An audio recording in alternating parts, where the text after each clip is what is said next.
안녕하십니까. 회로이론 강의를 맡은 양진목입니다. 여기 보시면 이제 뭐 강의 일정표가 나와 있는데, 우선 이제 2달 중에서 이제 거의 한 달에서 한 달 앞에 조금 정도는 그 기본 이론 강의를 할 겁니다.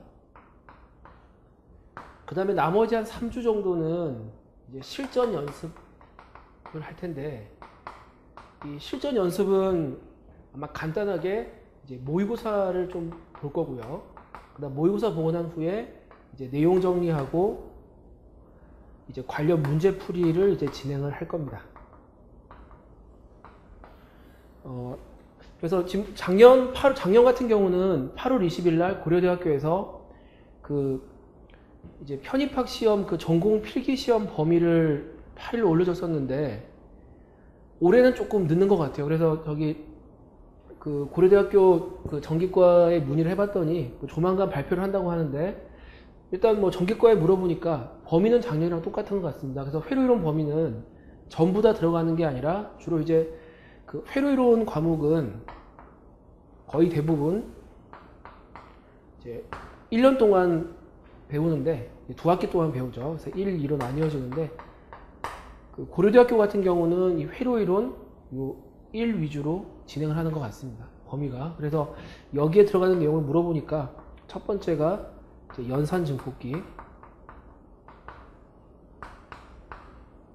그 다음 두 번째가 RLC 회로, 세 번째가 정연파 정상 상태입니다.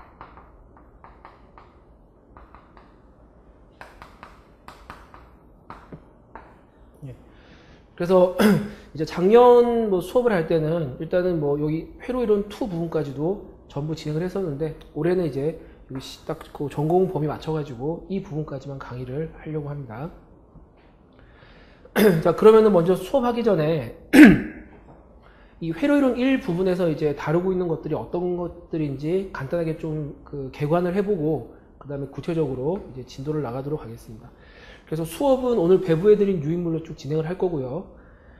이제 수업, 그 교재를 보시면은 그 사이에 이제 뭐 예제 문제들이 있는데, 그 예제 문제는 따로 프리집을 뭐 다음 주쯤에 제공을 해 드릴 테니까, 이거는 뭐 절대 그 뭐 필기하시는 것 때문에 뭐 그 집중을 뺏기지 않으셔도 될 것 같습니다. 그래서 그냥 좀 최대한 수업 내용을 좀 잘 이해하시는 데 목적을 두시고 따라오시면 되겠습니다.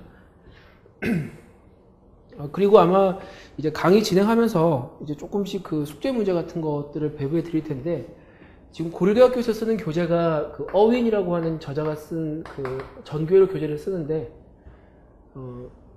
일단은 뭐 작년까지는 이제 제가 그 닐슨이라는 저자가 쓴 책 가지고 진행했는데, 주로 대학교에서 이 두 저자의 책을 많이 교재로 사용을 합니다. 그래서 뭐 내용도 거의 비슷하긴 한데요. 일단은 작년까지는 닐슨 책에 있는 연습 문제 중에서 좀 중요한 걸 추려서 이제 숙제 문제로 드렸는데, 올해는 이제 어윈 책에 있는 문제를 가지고 좀 숙제 문제를 드리도록 하겠습니다. 그래서 아마 여기 그 교재에 있는 거하고 그 다음 숙제 문제 합하면 한 150문제에서 200문제 될 것 같은데요. 지금 문제를 만들고 있는 중이어서 뭐 몇 문제가 될지는 모르겠습니다. 어쨌든 그 좀 시험에 나올 수 있는 것들 위주로 이제 추려서 문제를 내드릴 테니까요. 나중에 시험 임박하셔가지고는 일단 교재에 있는 거하고 지금 이제 숙제 문제를 열심히 좀 풀어보시면은 뭐 충분히 뭐 필요한 내용을 얻으실 수 있을 거라고 생각을 합니다.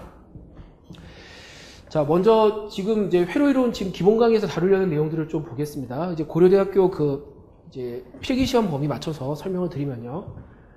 우선 이제 오늘하고 다음 주는 이제 회로에서 기법에 대해서 다룰 겁니다.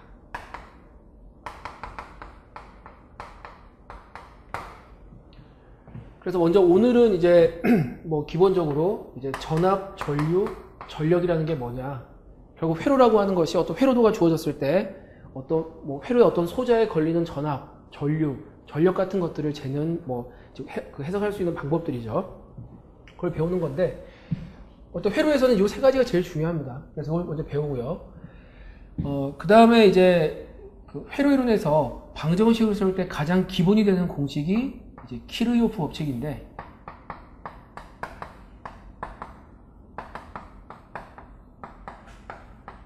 요거는 이제 크게 키르요프 전류 법칙하고 키르요프 전압 법칙으로 나뉘어져 있습니다.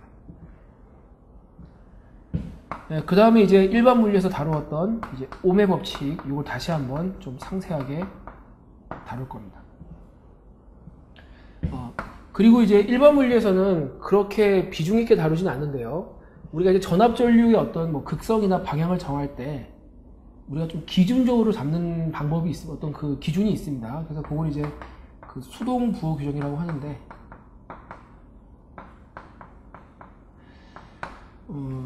사실 뭐 이런 내용들이 보면 회로 이론의 가장 그 기초를 이루는 것인데, 그 대부분 많은 분들을 보면 이걸 굉장히 소홀히 하시고 그냥 한번 쭉 보고 넘어갑니다. 근데 이제 회로 공부하다가 맞닥뜨리게 되는 거의 한 반 이상의 질문들은 오늘 배울 1장에서 다루는 내용들하고 굉장히 관련이 많이 있습니다. 그래서 일단 뭐 오늘은 그렇게 문제를 푸는 게 어려운 건 없는데, 좀 개념적으로 좀 많이 이제 좀 연습을 해야지 좀 정리가 되는 부분이기 때문에 뭐 처음 하는 거라고 너무 이제 가볍게 생각하지 마시고 반복 연습하시는 것이 제일 좋습니다.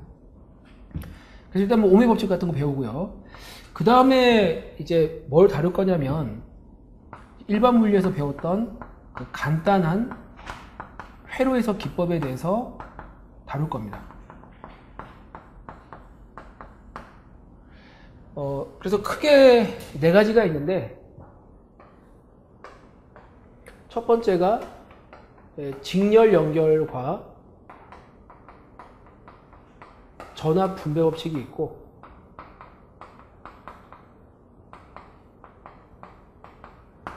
그 다음이 병렬 연결과 전류 분배 법칙이 있습니다.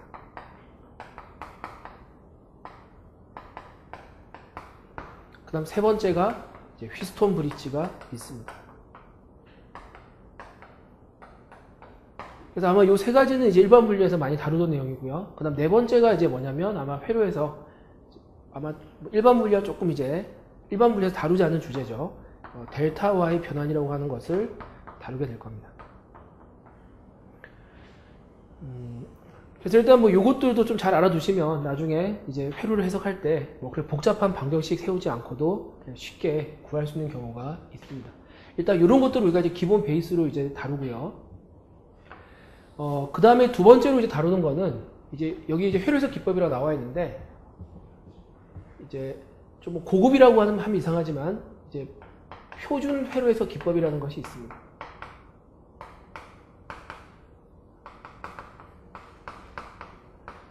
요거 표준이라고 하는 말은 뭐 일반적으로 부르는 게 아니라 제가 그냥 이 간단한 회로 해석 기법과 구분하기 위해서 제가 임의로 붙인 겁니다. 그러니까 물론 이제 회로가 간단하다면 여기에 든 네 가지 회로 해석 기법을 가지고 필요로 하는 전압 전류를 충분히 구할 수가 있습니다. 근데 이제 그 교재에 있는 뭐 회로도를 보시면 아시겠지만 회로가 굉장히 복잡해지고 뭐 사용되는 저항이라든지 이런 것들이 많아지면 이런 네 가지 방법 가지고는 이 필요한 전압 전류를 구할 수가 없는 경우가 더 많습니다. 그래서 어떤 회로가 주어지더라도 좀 기계적으로 우리가 좀 이제 문제를 풀 수 있도록 하기 위해서 이제 표준 회로 해석 기법이라고 하는 거를 따로 배워야 되는데, 그 두 가지가 있습니다. 요거는 첫 번째가 마디 전압법이라고 하는 것이 있고, 두 번째가 망 전류법이라고 하는 것이 있습니다. 그래서 실제로 이제 회로를 해서 모든 전압 전류 구하는 해석 방법은 이 두 가지 방법을 따르고 있습니다. 그래서 어떤 경우는 뭐 마디 전압법, 망 전류법 중에 하나만 딱 쓰기도 하고, 또 회로가 좀 복잡하면 적절히 두 가지를 섞어서 쓰기도 하고 그렇습니다. 어쨌든 이 두 가지를 가지고 해석을 다 할 수가 있고요. 이 방법이 중요한 이유는 뭐냐면 이제 맨 처음에 회로에서는 좀 단순하게 하기 위해서 그 직류 저항 회로에 대해서만 이 두 가지 방법을 다룹니다. 그런데 이 해석 방법은 직류 저항 회로에서만 적용되는 게 아니라 굉장히 복잡한 형태, 또 이 어떤 축전기와 코일이 섞여 있는 아주 복잡한 형태에 대해서도 얼마든지 적용이 되죠. 그래서 이거는 이제 회로 이론 시작부터 끝나는 때까지 계속 이제 쉼없이 나온다라고 보시면 됩니다. 그래서 어쨌든 그 첫 주에 가장 중요한 것들을 배우니까 일단 뭐 다음 주에 걸쳐서 이런 것들을 좀 주의해서 보시면 됩니다. 그래서 일단 이런 것들을 우리가 이제 바탕으로 다루고 난 다음에 이제 우리가 또 뭘 다루냐면 이걸 바탕으로 해서 그 전원 변환이라고 하는 것도 다루고요. 그 다음에 중첩의 원리라고 하는 것도 다루고, 그 다음에 태분원 등가 회로라고 하는 것도 다룹니다. 이름만 기억해 두십시오. 그 다음에 이제 최대 전력 전달 조건, 이것들도 있습니다.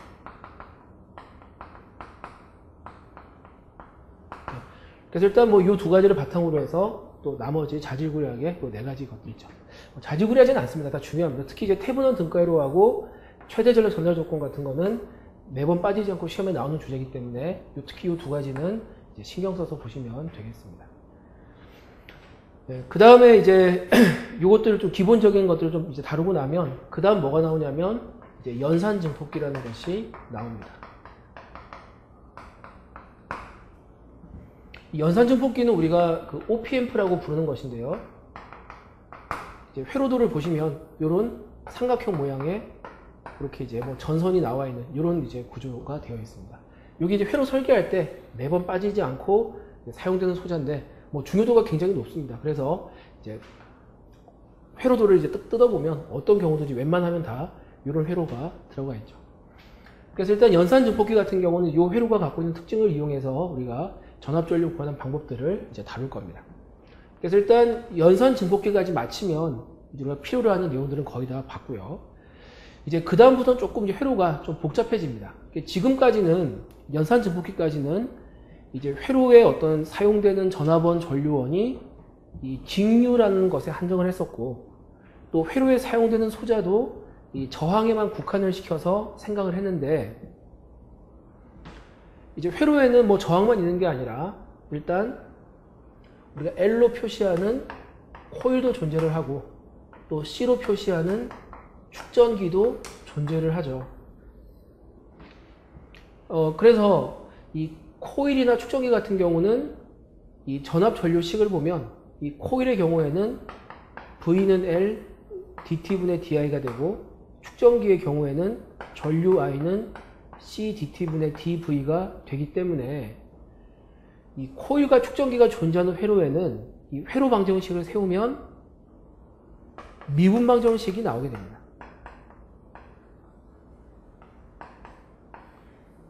그래서 우리가 기본적으로 이제 이 코일 축전기가 사용된 경우에는 이제 미분 방정식을 세워서 문제를 풀 줄 알아야 됩니다. 그래서 이 미분 방정식 같은 경우는 그 이제 편입 수학에서도 이제 뭐 그 범위로 들어가는데요. 이제 회로에서는 뭐 가장 단순한 형태의 미방, 상미분 방정식만 다루기 때문에 이거는 이제 수업 진행하면서 간단한 미방 푸는 법은 설명을 드릴 것입니다. 그럼 어쨌든 이제 우리가 이 회로에서 이제 미분 방정식을 푸는 법을 이제 다루고 나면 이제 구체적으로 이 1차 회로라고 하는 것을 해석을 할 거고, 그 다음에 2차 회로라고 하는 것을 또 해석을 할 겁니다. 1차 회로는 이 회로의 가장 간단한 형태인데요.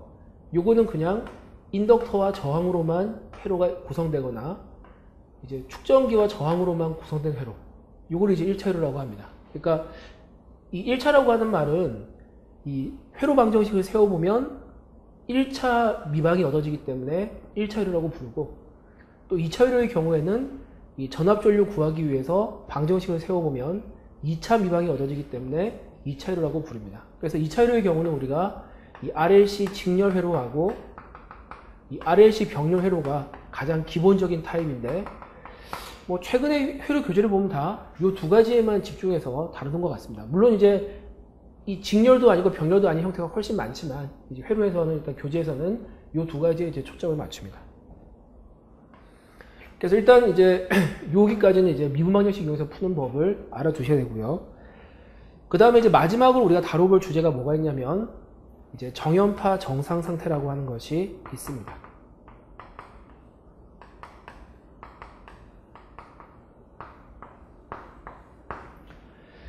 자, 먼저 정연파라고 하는 거는 뭐 다 잘 아시죠? 정연파는 상가감수를 가리키는 말인데, 그럼 상가감수이고 또 정상 상태는 의미가 뭐냐? 이 정상 상태라는 거는 물론 이걸 정확하게 이해하시려면 미분 방정식을 풀 줄 아셔야 되지만, 여기서는 간단하게 이제 전원이 주어지고 나서, 전원이 걸리고 나서 충분한 시간이 흘렀다라는 겁니다.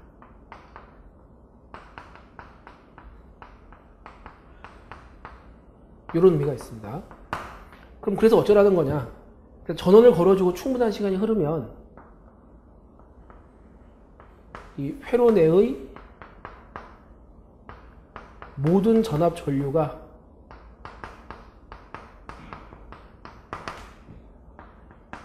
전원과 이제 뭐 비슷한 형태가 된다. 전원과 동일 형태라고 하겠습니다. 동일 형태가 된다. 이런 게 있습니다.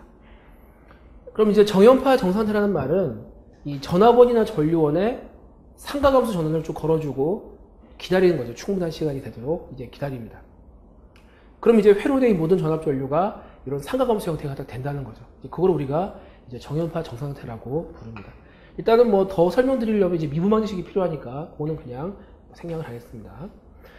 근데 이게 실제로 우리 생활하고 굉장히 관련이 깊습니다. 우리가 이제 발전소에서 전기를 만들어서 어떤 그 전기를 공급할 때 전부 이 상가감수 형태로 우리가 이제 공급이 되거든요. 자, 그래서 이제 핵심은 뭐냐면 우리가 이제 미방만 풀 줄 알면 사실은 어떤 회로를 갖다 주더라도 이제 전압 전류를 사실은 다 구할 수 있습니다.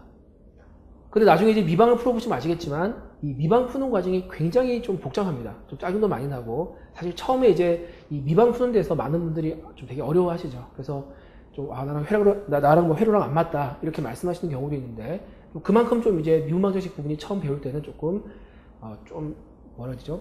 좀 뭐 번거로운 부분이 굉장히 많이 있습니다. 그래서 우리가 이제 정연파 상가감수가 걸린 회로에 대해서도 미방을 풀 수 있습니다.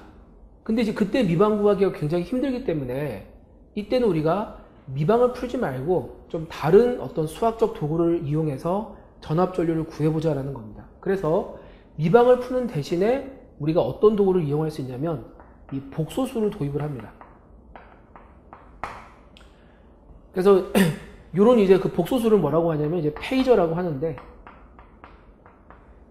이 전압 전류를 구할 때 미방 대신 이 페이저, 복소수를 도입하면 미방을 안 세우고도 필요한 전압 전류를 쉽게 구할 수가 있죠. 그래서 이 정연파 정상태의 경우에는 제일 처음에 뭘 하냐면 이 페이저라고 하는 개념을 도입을 합니다. 그래서 이제 페이저 해석법을 배우죠.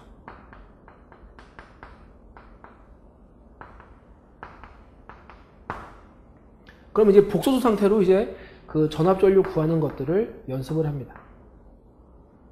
그래서 이때 이제 VI를 어떤 대문자로 쓴 이유는 뭐냐면 단순한 어떤 시간 함수 VI와 구분하기 위해서 이런 볼트체를 사용을 합니다. 그래서 일단 이제 이 경우는 먼저 이렇게 해서 그 페이저 해석법을 다루고 나서 그 다음에 뭘 하느냐? 그 다음 가장 중요한 게 이제 그 정연파 전력 부분을 다루죠. 이 전력에서도 주제가 한 3가지 정도가 있는데 첫 번째가 전력 계산이 있고 그 다음에 두 번째가 역률 개선이 있고 그럼 세 번째 주제가 뭐가 있냐면 최대 전력 전달이 있습니다.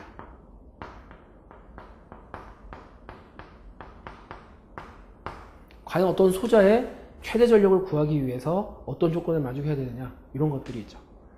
그래서 제 생각에는 뭐 실제로 이제 편입시험 같은 경우는 여기까지만 해도 되는데 그 회로 교재를 보면 이제 정연파 정상태에서 다루는 부분이 뭐가 있냐면 이 전력까지가 아니라 이 전력 뒤에 또 삼상회로라고 하는 것이 있습니다.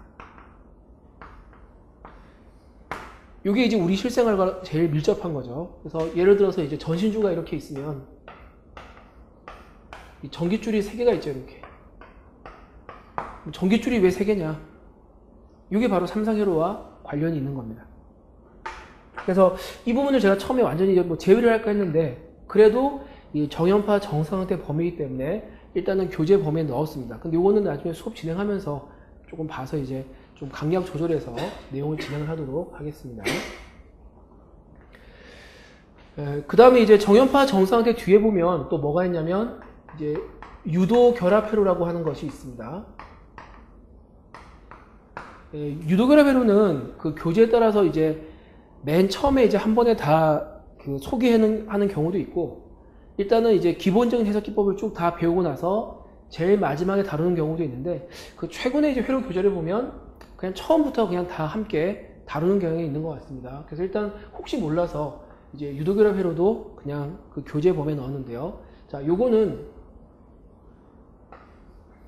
이제 코일 두 개가 이제 사용이 되는데, 보통 코일 두 개가 서로 어떤 정보를 주고받습니다. 그래서 원래 회로 이론에서는 좀 이따 보겠지만, 어떤 회로와 어떤 서로 이제 떨어져 있는 소자와 소자끼리는 어떤 전기적 신호를 이제 주고받지 않는 게 이제 기본 전제인데, 이건 예외적으로 어떤 서로 간에 이제 전기적 신호 또는 자기적 신호를 이제 주고받는 거죠. 흔히 우리가 말하는 변압기라고 하는 성질을 이제 변압기라고 하는 그 회로 소자의 기능을 배우는 겁니다. 일단 이 부분은 뭐 너무 어려워하지 마시고요. 앞에 그 인덕터 부분만 좀 정확하게 이해하시면 이것도 저절로 뭐 따라오게 됩니다. 그래서 일단 이제 공부하실 때 특히 이제 연산 증폭기랑 이 RLC 회로, 그 다음에 정협화 정상태, 이게 이제 그 대학 측에서 이제 발표한 그 시험 범위이기 때문에 이 부분 잘 해두셔야 되고요. 뭐 다 중요합니다. 특히 이제 이 정협화 정상태에서 특히 전력 부분 구하는 거는 뭐 너무 시험에 많이 나온 거기 때문에 이런 것들도 잘 보시면 되죠. 어쨌든 그래서 회로 이론은 어쨌든 이제 이렇게 내용을 진행을 할 텐데요. 이제 회로 이론 공부는 사실 해보시면 아시겠지만 거의 90%가 수학입니다. 회로 이론은. 즉 이 말은 물론 자세한 원리를 이해하는 게 중요하지만 정확한 원리를 모르더라도 일단 문제 푸는 법을 외워서 쭉 풀다 보면 상당 부분 문제를 풀 수가 있어요. 그리고 대부분의 사람들이 보면 한 100명의 사람이 있다고 하면 그 중에 거의 한 97명 정도는 암기해서 푸는 겁니다. 3명 정도는 좀 타고난 어떤 재능이 있어가지고 별 암기 없이도 좀 이게 딱 직관적으로 탁탁 와닿지만 거의 뭐 100%에 가까운 사람들은 잘 모르거든요. 그러니까 이제 처음에는 이제 한 달 정도는 이제 무조건 이 풀이를 보고 암기해서 풀고 이런 걸 많이 하는데, 또 하다 보면 좀 이제 감이 옵니다. 그래서 처음에 이제는 어쨌든 그 좀 수학 처음에 우리가 정석 같은 거 보듯이 막 외워서 이제 푸셔야 되는데요. 특히 이제 이건 수학이다 보니까 절대 눈으로 풀면 안 되고 반드시 본인이 이제 그 연필 들고 이제 연습장에다가 식 써보고 다 계산해서 답을 다 내봐야 됩니다. 특히 이제 공대 교수님들은 어떤 특징이 있냐면 이 답 틀리는 걸 되게 싫어하세요. 그래서 10점짜리 문제인데 내가 과정은 다 맞는데 답이 틀리다. 그럼 맥시멈 2점밖에 못 갔습니다. 거의 그런 것 같아요. 그래서 그만큼 이제 그 도중에 계산 실수가 있으면 안 되니까 이제 손으로 좀 많이 풀어보시고요. 그리고 제가 알기로 그 편입시험 같은 경우는 계산기 사용이 안 되기 때문에 특히 이제 손으로 푸는 연습을 더 잘 하셔야 되고, 그 다음에 뭐 그러니까 오히려 평소에 이제 많이 풀어보는 연습을 하시면 그만큼 도움이 됩니다. 아마 해보시면 아시겠지만 처음에 문제 풀 때 계산 실수 없이 한 번에 답 내는 경우가 그렇게 많지 않을 거예요. 그러니까 처음에 이제 그것 때문에 상당 부분 이제 좌절할 수 있는데, 어쨌든 연습으로 극복이 되는 부분이기 때문에 그런 것들은 너무 이제 심려하지 마시고 그냥 쭉 하시면 됩니다. 그래서 처음에는 그 문제 풀면서 계속 이런 뭐 틀린 표시 나는 거죠. 우리 소나기 내린다고 하는데 이런 거에 좀 약간 묻어내질 필요가 있습니다. 자, 그러면은 뭐 이제 수업 진행하면서 좀 궁금한 부분은 질문 많이 하시고요. 한번 교재 넘어가서 좀 처음 5페이지부터 한번 보도록 하겠습니다. 일단 오늘은 전부 기본적인 개념 위주인데요. 좀 잘 보시면 좋습니다.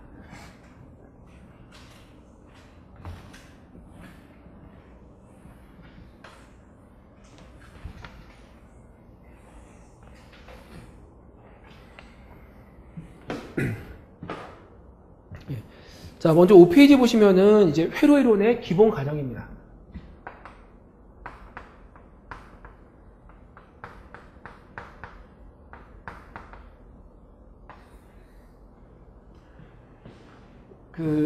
요거는 이제 뭐죠? 이제 회로 이론 그 시험 보면 실제 시험에 잘 나오는 주제는 아닙니다. 그러니까 막 이제 필답형 문제에 나오진 않는데, 주로 이제 대학원에서 면접고사 같은 거 할 때 이제 교수님들이 물어보죠. 그러니까 그래서 이거는 이제 실제 아는 경우 모르는 경우 굉장히 좀 딱 확연히 갈리는 부분인데, 일단 회로를 하셨으니까 이런 거 좀 알고 계셔야 됩니다. 원래 우리가 이제 전기 시스템에서 이 전압이라든지 전류 이런 것들은 원래 전자계약을 이용을 해야 됩니다. 그럼 전자기학은 원래 그 벡터 미적분학을 사용하죠.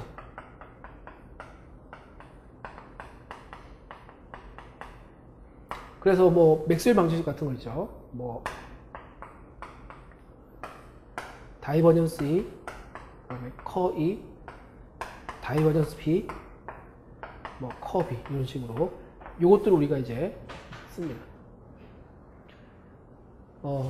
그래서 이런 것들은 우리가 이제 막상 풀어보면 이 주어진 어떤 시스템이 아주 대칭성이 있는 것들, 그런 경우에만 아주 정확하게 답을 낼 수 있고, 대칭성이 조금이라도 깨어지면은 못 풉니다, 손으로. 그때는 전부 이제 컴퓨터 이용해서 근사치를 구하는 수밖에 없는데, 이 전자기학이 원래 적용되는 게 맞는데, 여기다가 지금 설명드릴 그 기본 과정을 세 가지만 하면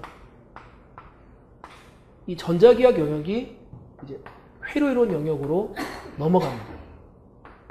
그럼 회로이론은 뭘 쓰느냐? 수학적인 도구가 이 벡터 미적분학 쓰는 게 아니라 그냥 단순한 연립방정식. 조금 어려우면 미방. 이 정도가 답니다. 그래서 뭐 벡터 계산하는 것보다는 연립방정식, 미방 푸는 게 훨씬 간단하죠.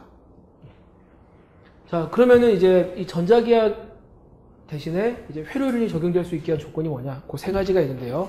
자, 먼저 교재 5페이지 내용을 읽어보겠습니다. 자, 첫 번째가 뭐냐면 그 전기 효과는, 즉 전자기장의 변화, 전자기파는 하나의 시스템 내에서 순간적으로 전파된다라는 겁니다. 자, 요거 의미를 좀 정확하게 설명드리겠습니다. 자, 예를 들어서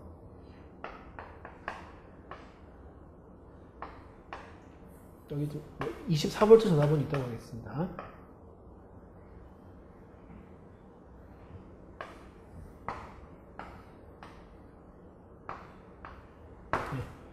지금 24V 전화번에 2옴 저항 두 개가 직렬 연결되어 있습니다. 그러면은 이게 이제 흐르는 전류가 6A가 되니까 첫 번째 2옴 저항에 12V가 걸리고 두 번째 2옴 저항에도 12V가 걸리죠. 근데 어느 순간에 뭐 t 이꼴 10초라고 하는 순간에 이 24V라고 하는 전압을 갑자기 12V로 뚝 떨어뜨렸습니다. 갑자기. 그러면은 우리가 이제 회로에서 뭐라고 이야기하냐면 이 회로에서는 어떤 그 전기 신호의 변화, 즉 전화번이 24V에서 12V로 딱 변했다라고 하는 그 정보가 그 바뀌는 즉시 이 회로 곳곳에 바로 전파가 된다는 겁니다. 그러니까 어떻게 되냐면 12V로 떨어지자마자 얘들도 거기 맞춰가지고 6V, 6V로 딱 바뀐다는 거죠. 이렇게. 그럼 우리가 조금 이제 가정을 해보겠습니다. 예를 들어서 지금 여기 이제 24V 전화번이 12V로 바뀌는데 이 저항이 무지하게 길어서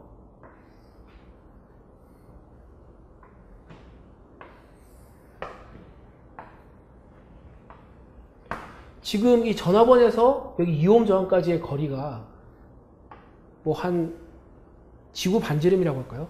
한 7,000km라고 하겠습니다. 또 이 2옴 저항하고 2옴 저항 사이의 길이도 한 7,000km 정도가 된다고 해보겠습니다. 그럼 직관적으로 생각하더라도 얘가 이제 24V에서 12V로 딱 바뀌면은 이 바뀌었다는 신호가 여기까지 전파되려면은 뭔가 일단 요거 7,000km를 얘가 진행을 해야 되죠.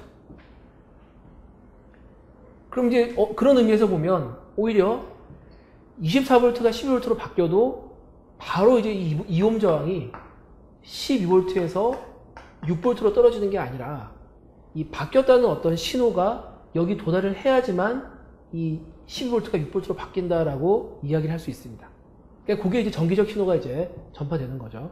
그래서 엄밀하게는 사실은 이제 이 전원으로부터 소자가 얼마나 떨어져 있느냐, 그 다음에 거리가 얼마냐, 이런 것들도 사실은 다 반영을 해야 되는데, 이제 우리가 전제하는 거는 그런 것들을 무시할 수 있을 만큼 이 소자가 전부 다 가까이 붙어 있다는 겁니다. 그래서 이제 원래는 이게 맞지만 회로에서는 어떤 전기적 신호의 변화는 바뀌는 즉시 이제 회로 모든 부분에 다 전파가 되기 때문에 여기서 바뀌었다는 내용이 여기 도달하기까지 걸린 시간은 이제 우리가 없다고 보는 거죠.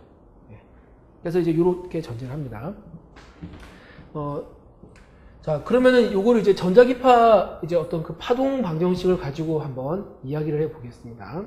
자, 어떤 내용이 있냐면, 여기에 지금 파원이 있고, 이 파원으로부터 지금 이 X만큼 떨어진 지점에 어떤 물체가 이렇게 있습니다.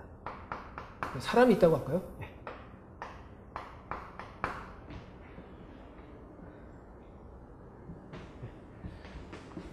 근데 지금 이 파동의 어떤 파장이 충분히 길다고 생각해 보겠습니다. 파장이 얼마나 긴지 이렇게 됩니다.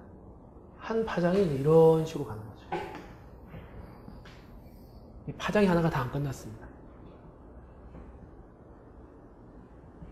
이거 좀 밑에 내려서 그럴까요? 네. 여기 이제 파장이 이렇게 되어 있습니다. 그럼 여기에 이제 파원이 있고,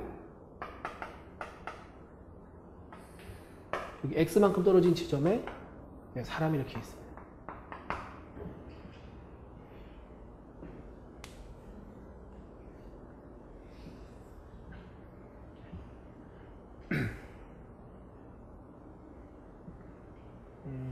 이걸 좀 아주 더 길게 그려야겠네. 죄송합니다. 제가 더 길게 그려야겠네.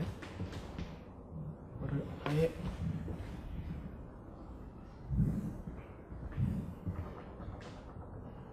뭐 아주 길어서 이렇게 간다고 보겠습니다. 이렇게 간다고 보겠습니다. 자, 그러면 이제 어떻게 되냐면, 지금 이 파원이랑 이 사람하고는 X만큼 떨어져 있는데 파장이 굉장히 길다 보니까 이 파원이 있는 쪽에서의 이 진폭하고 이 사람이 있는 쪽에서 이 진폭이 거의 비슷하다는 거죠. 그러니까 여기서 여기까지 거리하고 여기서 여기까지 거리가 거의 다 같다는 겁니다. 이게. 예, 그렇기 때문에 이제 우리가 그 아까 저 1번에서 했던 것처럼 그 전기적 신호는 순간적으로 전파된다. 이런 전제가 가능하려면은 결국 어떤 전제가 있어야 되냐면 파장이 충분히 길다라는 겁니다. 이런 조건이 있어야 됩니다. 그럼 이제 어느 정도 길어야 되느냐? 결국 이 X라고 하는 것이 이 회로의 물리적 크기죠. 그래서 여러분들 스마트폰 갖고 계시면 스마트폰의 어떤 길이 뭐 이런 것들이 이제 물리적 길인데, 이 파장이 이 파원으로부터의 거리보다 충분히 크면은 이제 이 조건을 만족한다고 이야기를 합니다. 그래서 이제 이때는 어떤 파원의 어떤 그 정기적 신호가 이제 그 순간 즉각 이 회로 내에 전부 전파된다고 이야기를 할 수가 있죠. 그래서 지금 말씀드린 거를 이제 파동 방정식으로 표시를 해보면 이렇습니다. 지금 파원에서 X만큼 떨어져 있고 파장이 람다이고 그 다음에 시간이 T라고 되어 있습니다. 주기가 T죠. 자, 이때 이제 그 파동 방정식은 이 파원에서 떨어진 위치, 그 다음 시간 이렇게 이제 주어지는데, 얘는 이제 A에 sin 2파이의 주기 T분의 시간 T 빼기 파장분의 X 이렇게 주어집니다. 여기 1차원 파동 방정식이죠. 자, 그런데 지금 보시는 것처럼 이 파장의 길이가 어떤 회로의 물리적 길이 X보다 충분히 크다라고 하면은 얘가 없어져 버리죠. 그래서 결국 원래는 얘가 XT 이변수 함수지만 이 X의 효과가 없어지기 때문에 얘는 그냥 YT가 되어서 A sin T분의 2파이 T 이런 식으로 되어버립니다. 그래서 이제 우리가 회로 이론에서는 전부 이렇게 이제 근사화된 거 가지고 이제 쓰는 건데, 실제로 이게 전자기학 쓴 것보다 훨씬 더 정확도 있게 이제 답을 주는 경우가 많이 있습니다. 그래서 이제 이렇게 그 람다가 X보다 충분히 큰 이런 거를 뭐라고 하냐면 우리가 집중 정수계라는 말을 씁니다. 그 집중이라고 하는 말의 의미가 중요한데, 뭐 어디에 집중되어 있느냐? 그러니까 물론 우리가 회로도를 딱 이제 그려보면은 여기 건전지가 이렇게 있고 또 전구가 이렇게 있고 또 스위치가 이렇게 있을 겁니다. 근데 이때는 이 회로의 어떤 물리적 길이가 이 전자기파의 어떤 파장보다 충분히 작기 때문에 이때는 모든 소자들이 다 이 전원에 딱 붙어 있다고 보는 거죠. 모여 있다고 생각을 하는 겁니다. 예, 그렇기 때문에 어떤 전원의 변화가 순간적으로 회로 모든 부분에 이제 전달된다. 이렇게 이야기를 하는 겁니다. 자, 그러면은 뭐 제가 좀 장황하게 설명을 드렸는데요. 한번 마무리하는 차원에서 교재 내용을 읽어보겠습니다. 그 5페이지 그 양괄호 1번에 이제 줄친 부분 있죠. 자, 위식은 회로 내의 모든 지점에서 전자기파의 진폭이 동일함을 나타내며 전원에서의 전자기장의 변화는 회로의 모든 지점에 즉각적으로 전달됨을 의미한다. 달리 표현하면 모든 소자가 전원에 집중되어 일체를 이루고 있다고도 할 수 있다. 따라서 회로이론에서는 소자 간의 거리, 저항의 길이, 도선의 길이 등은 전혀 고려의 대상이 되지 않는다. 이렇게 되어 있습니다. 그래서 이제 우리가 회로이론에서는 이 집중 정수계를 전제로 한다는 거죠. 그리고 이제 요거랑 좀 비슷한 내용이 뭐가 있냐면 이제 그 중력에 관한 생각하고도 좀 연관이 있습니다. 우리가 이제 중력을 이해하는 시각은 두 가지가 있는데 이제 뉴턴이 이해했던 거하고 또 아인슈타인이 이해했던 두 가지 방법이 있죠. 태양이 이렇게 있습니다. 그다음 지구가 있습니다. 돌고 있죠, 이렇게. 그럼 뭐 다 아시다시피 이제 태양하고 지구는 뭐 대충 이제 뭐 이 빛이 이제 지구까지 도달하기까지 뭐 8분 45초 정도의 시간이 걸린다고 이야기를 합니다. 그만큼 멀리 떨어져 있죠. 그럼 예를 들어서 이제 태양이 어느 순간 잘 존재하다가 어느 순간에 갑자기 태양이 딱 없어져 버렸습니다. 그럼 이제 지구의 운명이 어떻게 되느냐? 이게 이제 이해하는 방법이 두 가지인데, 이 뉴턴의 경우는 우리는 이제 만율력은 그냥 즉시 이제 작용한다고 생각하니까 이렇게 하는 거예요. 뉴턴의 경우는 이제 태양이 없어지면 그 순간적으로 만율력이 사라지기 때문에 태양이 없어지는 순간 즉시 지구가 이제 궤도권을 이탈해가지고 그냥 딱 이 원운동을 더 이상 안 하는 걸로 그렇게 생각을 합니다. 근데 이제 아인슈타인의 생각이 다르죠. 아인슈타인은 뭐라고 했냐면 이 세상에 빛보다 빠른 건 없으니까 이 태양이 없어지더라도 이 태양이 없어졌다는 것이 지구까지 도달하려면은 역시 빛의 속도인 그 8분 45초만큼은 기다려야 된다. 이렇게 이제 아인슈타인이 생각을 한 겁니다. 그래서 이런 경우는 이제 아인슈타인 생각에 의하면 태양이 없어지고 나서 한 8분 45초, 9분 가까이 있는 지구가 계속 궤도 운동을 합니다. 원운동을. 그러다가 이제 태양이 사라졌다는 정보가 지구에 딱 도달되면 그 순간 이제 얘가 궤도 이탈을 딱 하는 거죠. 근데 회로이론은 뉴턴하고 아인슈타인 중에서 누구 생각을 더 따르느냐? 이 뉴턴 생각을 따르는 겁니다. 그러니까 이 회로 내에서는 모든 그 신호가 이제 순간적으로 다 전파된다는 거죠. 그래서 이제 그렇게 이해하시면 됩니다.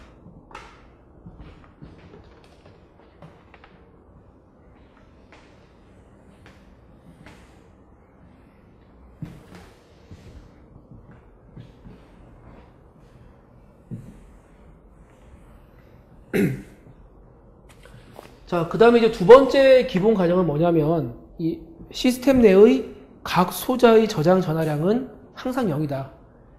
이때 저장 전하량을 우리가 이제 알짜 전하량이라고 이야기를 합니다. 네트 차지.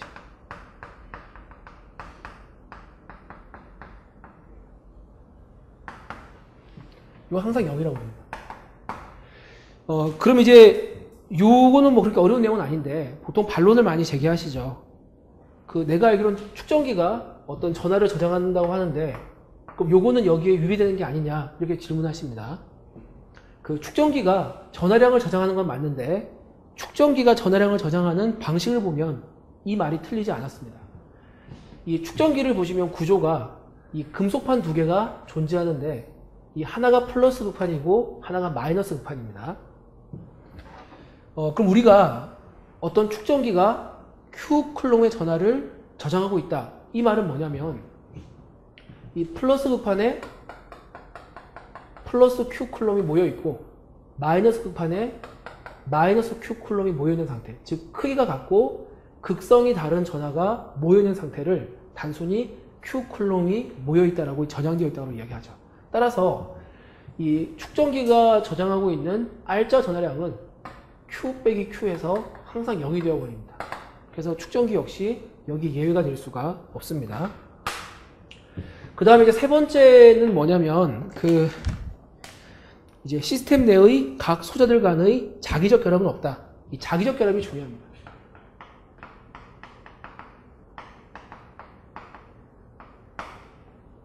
자기적 결합의 의미는 뭐냐면 이 어떤 그 소자 두 개가 인접해 있습니다.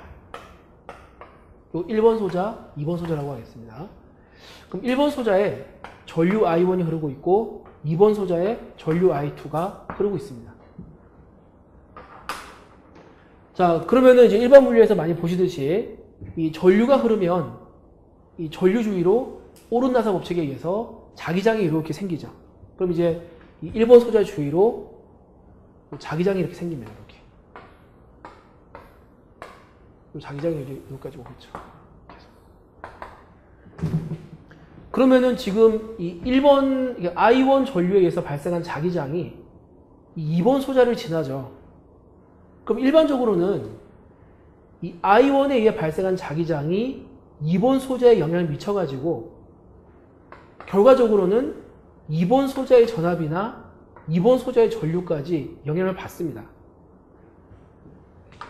마찬가지로 이 I2가 이렇게 흐르면서 또 자기장이 생기면 이 자기장이 이 1번 소자에까지 영향을 미쳐가지고 1번 소자의 전압 전류가 이제 영향을 받는 거죠. 이렇게 두 소자가 자기적으로 결합되어 있다는 말은 뭐냐면 어느 소자에서 발생한 자기장 때문에 다른 소자의 어떤 전압 전류가 서로 영향을 주고받는 상태. 이게 이제 자기적으로 결합되어 있다고 이야기를 합니다. 실제 이거 원래 고려하는 게 맞습니다.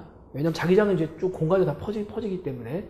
그런데 회로에서는 이런 성분들이 굉장히 미약하기 때문에 이 자기적인 결합이 그냥 없다라고 생각하는 거죠. 그러니까 이 옆에 어떤 뭐 소자가 있더라도 그 자기장이 그 소자에서 발생한 자기장 때문에 이 원래 소자의 전압 전류가 달라지는 그런 일들은 없다는 겁니다. 그래서 이제 요걸 전제하는데 이제 예외가 뭐냐면 아까 말씀드렸듯이 그 이제 유도 결합 회로라고 하는 거죠. 네, 요건 이제 예외적으로 이제 자기적 결합을 인정을 하고 이제 고태 해석하는 방법을 다룹니다. 그래서 이제 회로 이론에서는 이 유도 결합 회로를 제외하고는 자기적 결합은 없다라고 전제를 합니다. 그래서 요거는 뭐 이제 기본이 되는 내용인데 뭐 다시 말씀드리지만 요건 시험에 나오는 건 아니고요. 그 면접 시험 같은 데서 충분히 물어볼 수가 있는 주제입니다. 자, 그 다음에 이제 그 6페이지로 넘어가서 이제 회로에서 많이 쓰는 이제 주요 단위하고 이제 10의 거듭제곱 표시 이런 것들을 좀 보겠습니다.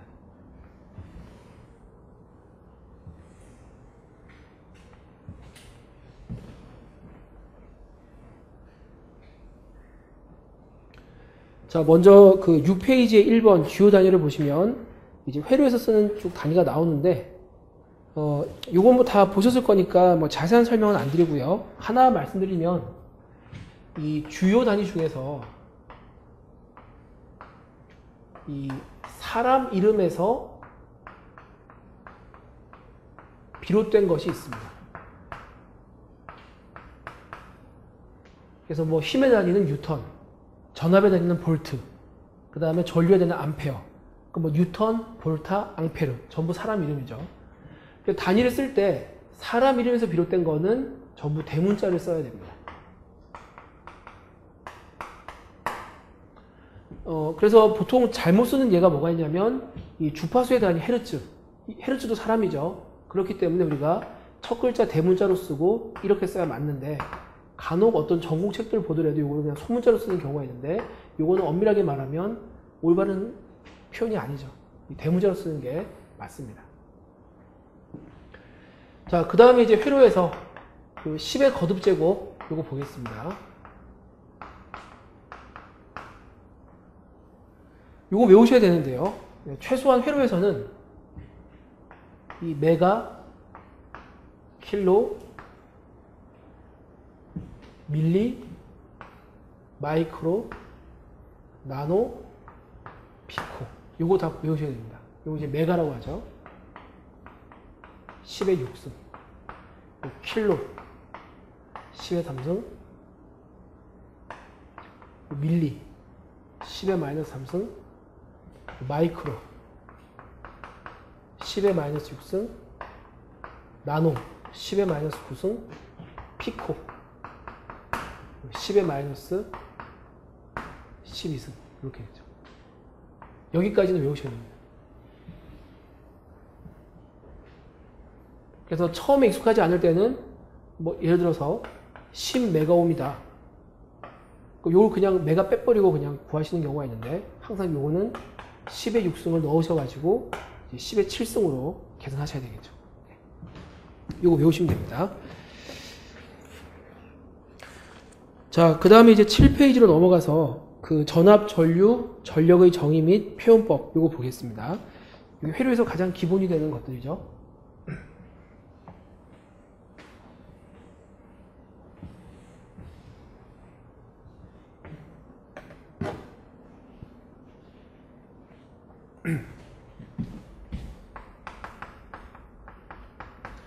자, 먼저 전류는 우리가 이제 I로 표시를 하는데 이 전류의 정의는 뭐냐면 단위 시간분의 전하량의 변화량 이렇게 됩니다. 단위 시간분의 단위 시간당 전하량의 변화량 이렇게 정의를 합니다. 아까 말씀드렸듯이 이 전류의 단위는 우리가 암페어를 사용을 하고 이 암페어가 사람 이름이기 때문에 이제 대문자를 쓴다는 거 다 아셔야 됩니다. 이건 뭐 일반 물리에서 많이 한 거니까 뭐 더 이상 설명은 안 드리겠습니다. 자, 중요한 게 이 전류의 표현 방법이죠.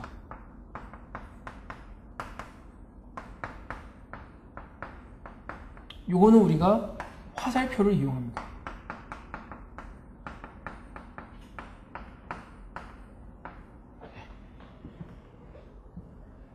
그럼 예를 들어서 우리가 어떤 소자가 있는데 여기에 여기 이제 A라는 고직구 B가 있습니다. 어떤 소자가 있을 때 이 소재의 끝단을 뭐라고 하냐면 이 단자라고 이야기합니다. 동그라미 표시한 거 단자. A 단자, B 단자 이렇게 이야기하죠.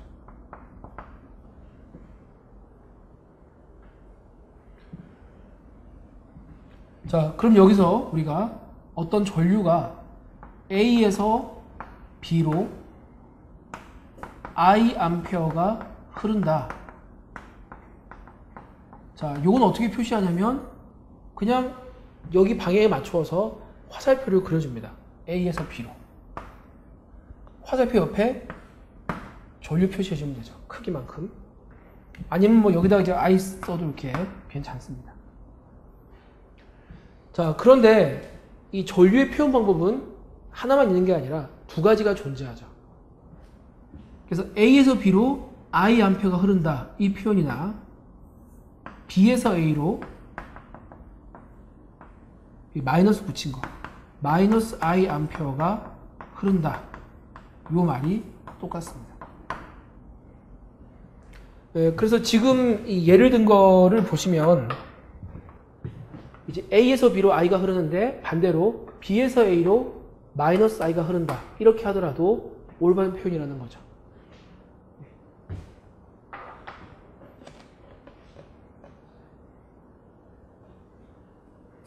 그래서 일단 이 표현을 좀 정확하게 알아두시면 되겠습니다.